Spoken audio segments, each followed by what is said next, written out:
Quello che vedete nelle immagini è Loriano Bedin, intercettato dalla nostra truppa all'uscita del Tribunale di Pordenone, dove si è svolta l'udienza preliminare per la convalida del fermo.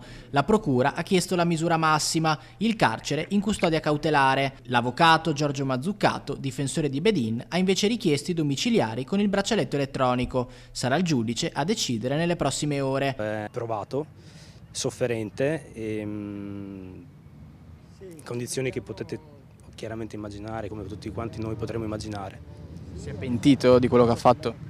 È dispiaciuto, pentito, questo abbiamo parlato veramente di altro. Durante l'udienza, Bedin ha risposto ad alcune domande, mostrando particolare preoccupazione per il figlio 45enne disabile che vive attualmente con l'ex moglie. Per quanto riguarda l'omicidio, invece, si è avvalso della facoltà di non rispondere.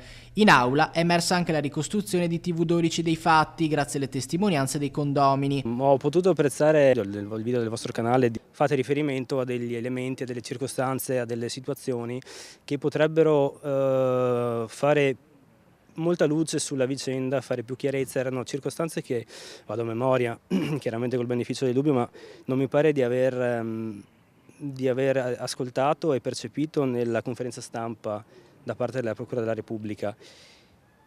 E voi capite bene che le circostanze che avete contribuito a far emergere non sono circostanze di poco momento, perché possono fare la differenza sotto tanti profili.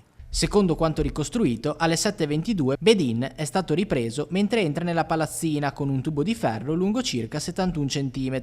L'aggressione è avvenuta nell'attico al 7° piano dopo una lite però molto accesa. I due poi sono usciti insieme dall'appartamento e mentre Ruoso stava per chiudere la porta, Bedin lo ha aggredito con la spranga lasciata sulle scale. Il patron di Tele Pordenone è caduto urtando il volto contro un tavolino in vetro e poi è stato colpito più volte alla testa, presumibilmente 4-5 volte. Alle 8 poi le telecamere lo riprendono mentre lascia l'edificio al telefono e senza spranga, che ha gettato poco prima dalla finestra nella corte interna. Successivamente Bedin ha tentato di disfarsi delle prove, prima l'arma nel canale Brentella, poi vestiti sporchi di sangue nel fiume Meduna a Prata di Pordenone. Sarà l'autopsia del medico legale Antonello Cirnelli a chiarire le cause del decesso, in programma per martedì 10 marzo. Attualmente Bedin si trova in carcere a Pordenone in attesa della decisione del giudice.